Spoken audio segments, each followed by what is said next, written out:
E aí, pessoal do sexto ano, estamos aqui então nos encontrando mais uma vez para mais uma videoaula. Sendo que essa nossa videoaula então será sobre a correção do nosso exercício. Então nós vamos voltar lá na página 79 e começar então a corrigir o exercício do capítulo 4, páginas 79, 80 e 81, da primeira até a sétima questão.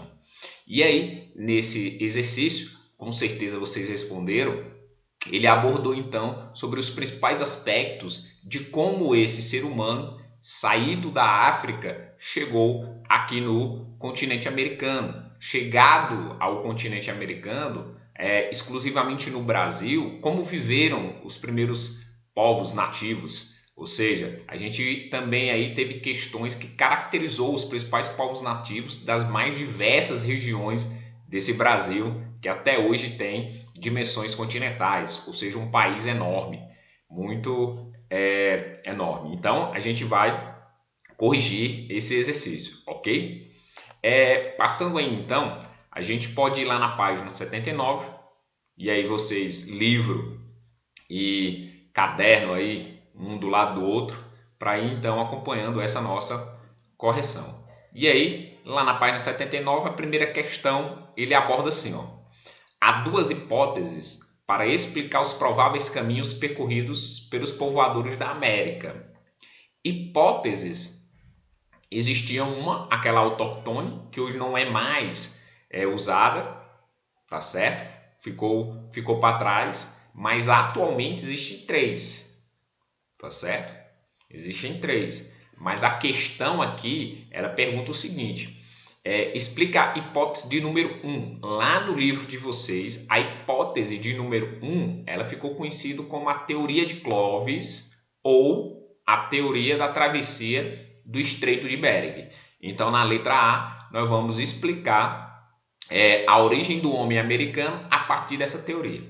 E aí, a resposta seria que o homem originário da África, buscando sobrevivência, se espalhou pela Europa, chegando ao extremo da Ásia, aonde hoje é a Sibéria, e na Sibéria ele encontrou então as águas do Estreito de Bering congeladas, formando uma famosa ponte natural. E aí ele atravessa essa ponte natural do Estreito de Bering, da Sibéria, atual Rússia, chegando do outro lado ao Alasca, atual América. Então foi assim que o homem americano chegou a partir da explicação da teoria de Clovis ou teoria da travessia do Estreito de Bering.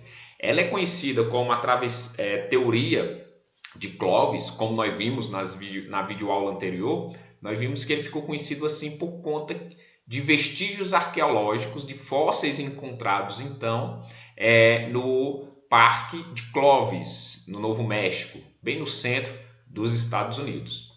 Letra B.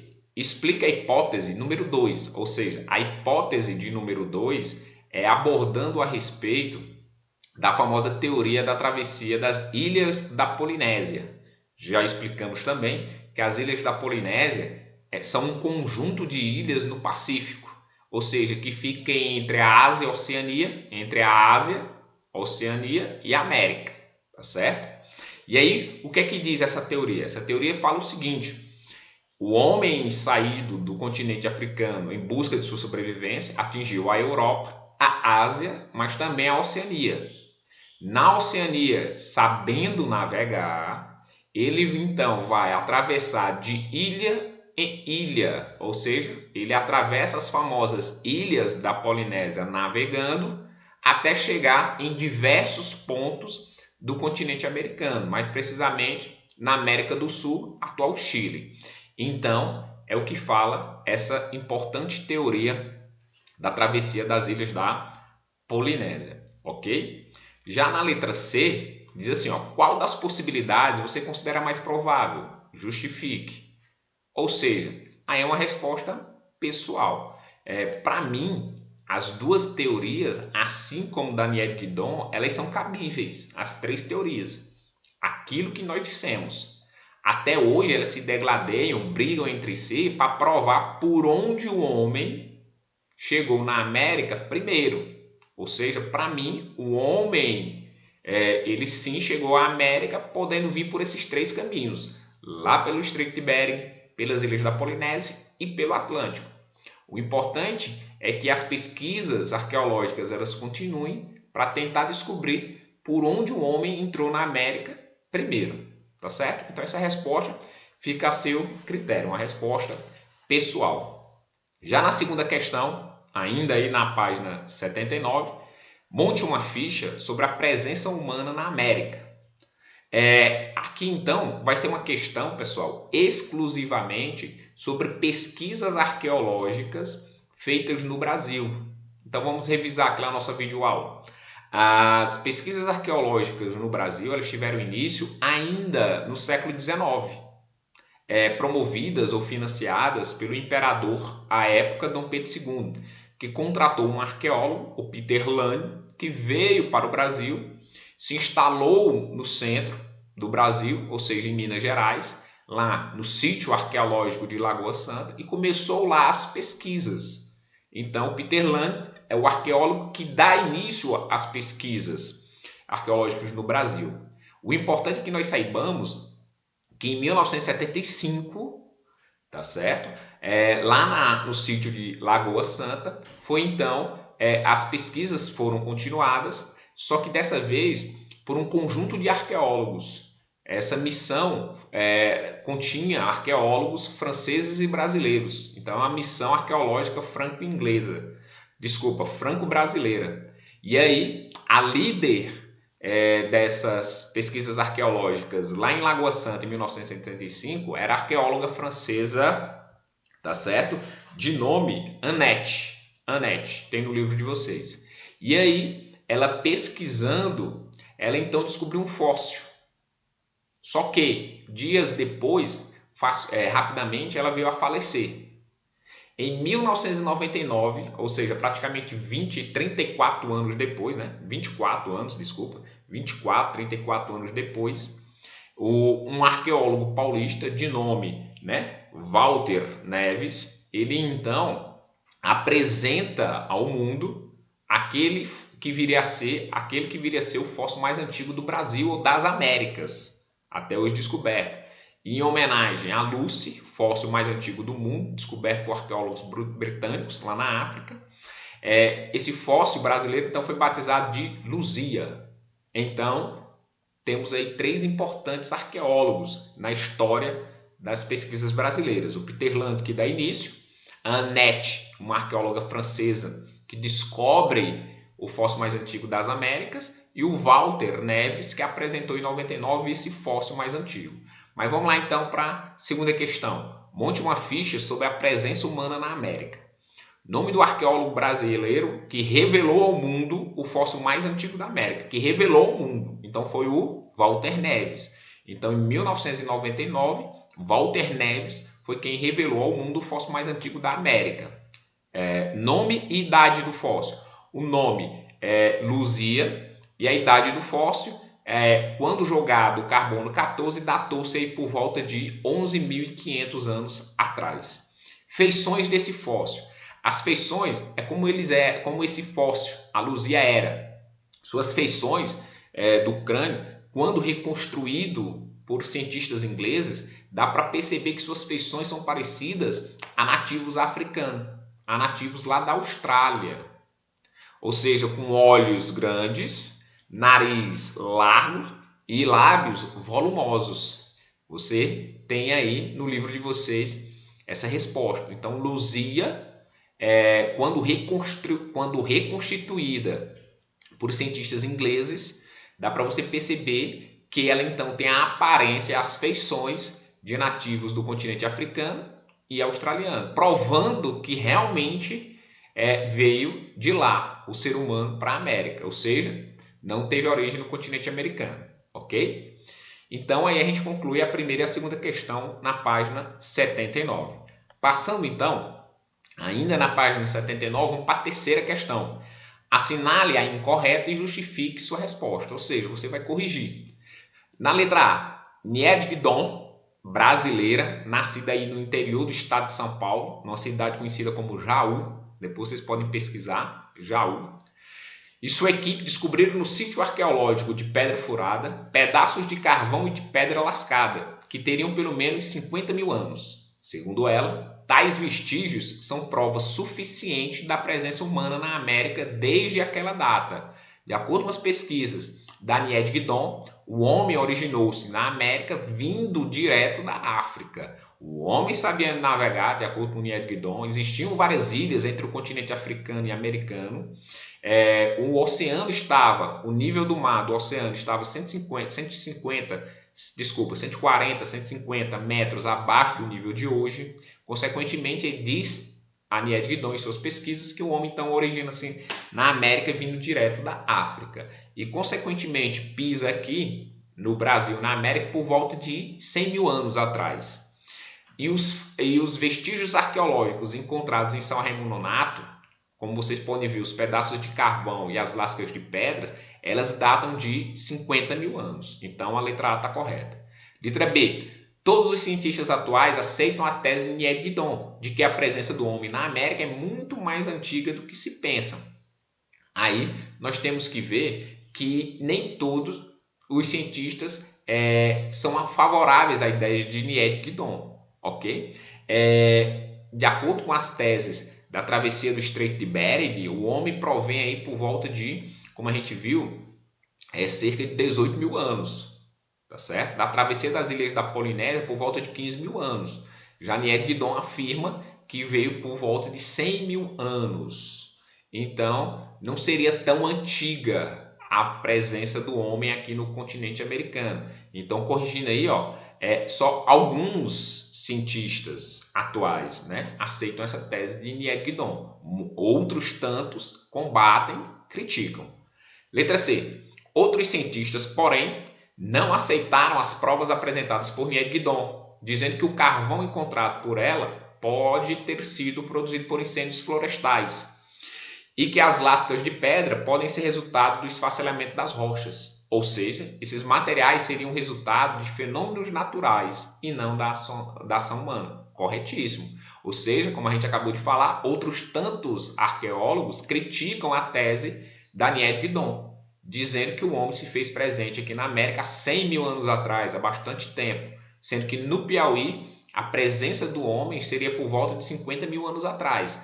E aí arqueólogos criticam essa tese da Nied Guidon, porque a Nied Guidon diz que a presença do homem aqui é por volta de 50 mil anos atrás, porque encontrou restos, carvão, né, e lascas de pedra. E aí os arqueólogos dizem que esse carvão encontrado deve ter sido produzido pela ação da natureza, assim como a lasca dessas pedras. Então a letra C está correta. Letra D. Em 2006, porém, o cientista francês Eric Boeda comprovou que os artefatos de pedra encontrados pela arqueóloga brasileira foram feitos por seres humanos, que viveram onde hoje é o Brasil, entre 33 e 58 mil anos atrás. Corretíssimo.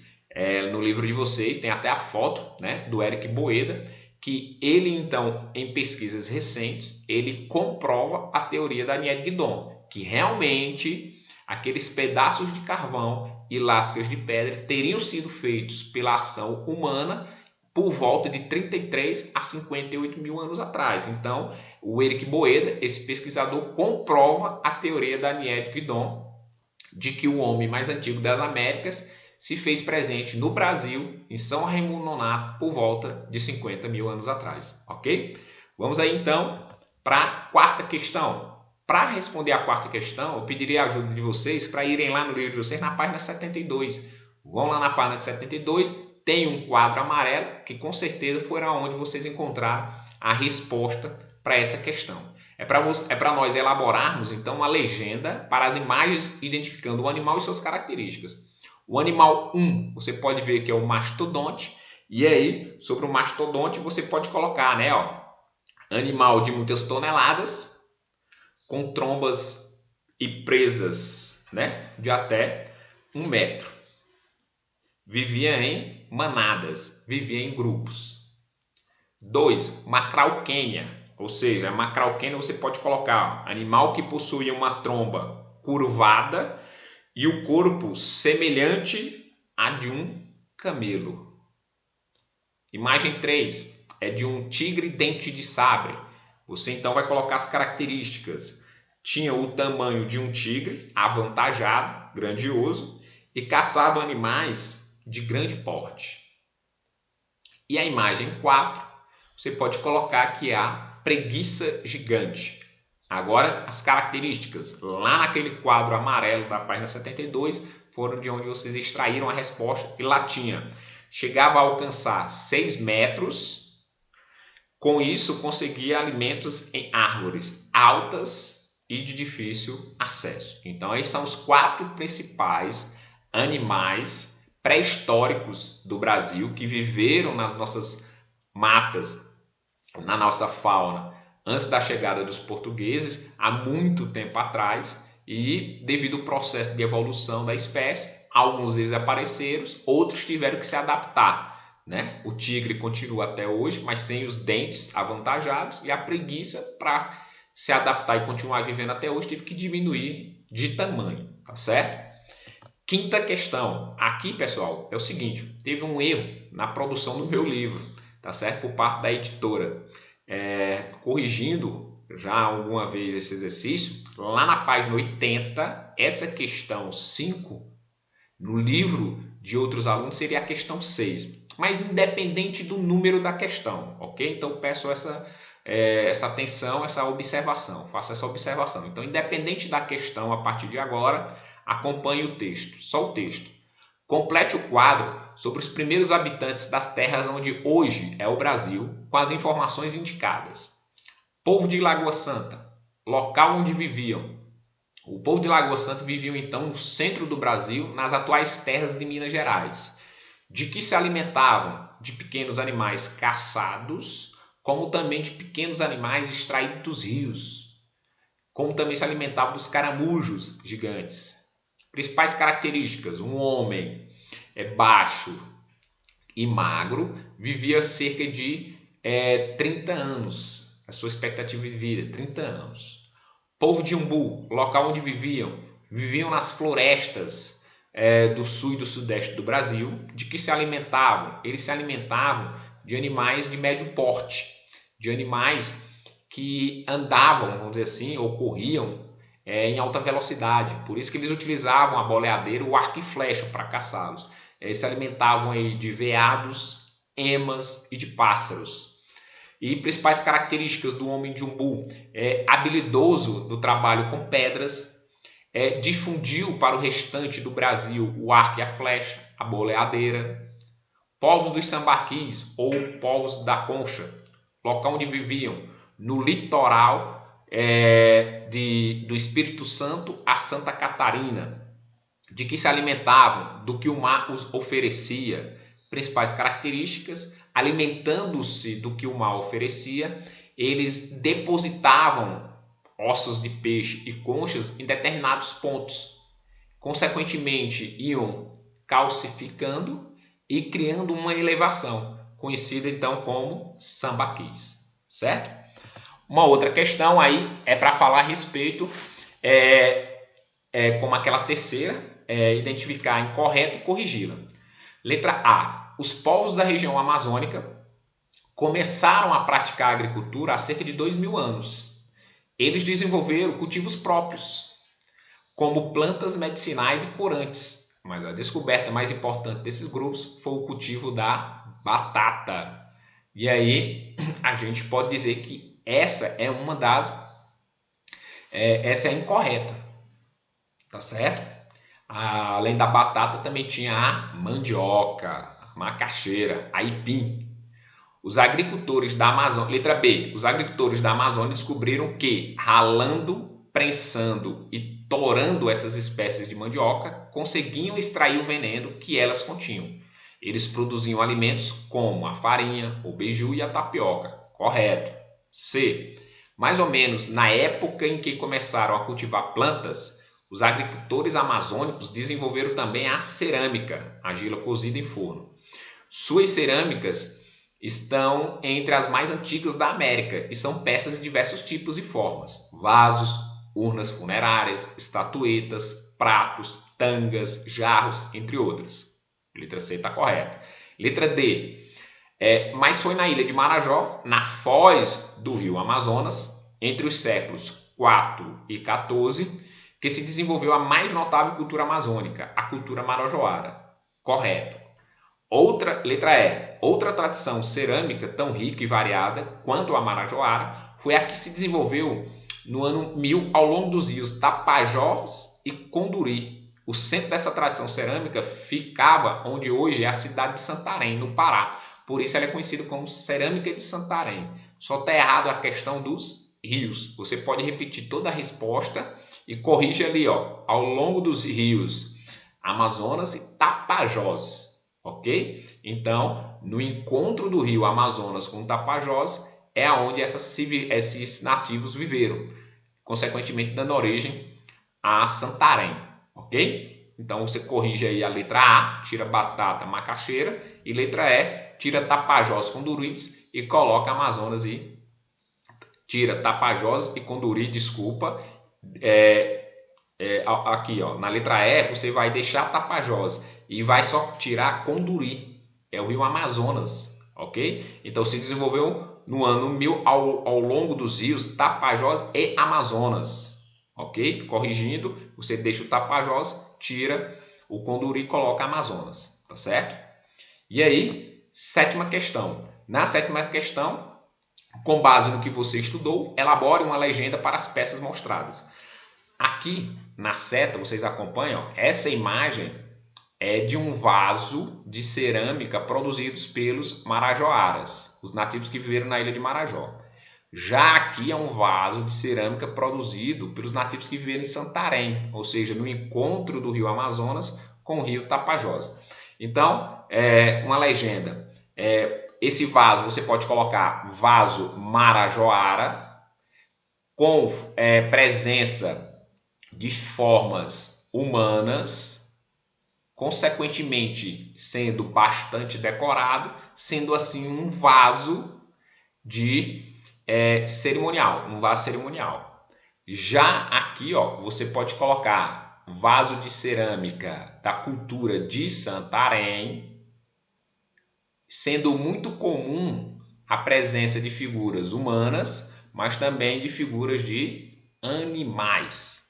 Ok, pessoal? Então aqui é a correção do nosso exercício e qualquer dúvida, entrem lá na nossa página do Google Escola. Com certeza vocês vão ter um código para entrar no Google Escola e toda e qualquer dúvida nós podemos tirar por lá. Valeu, pessoal. Abração.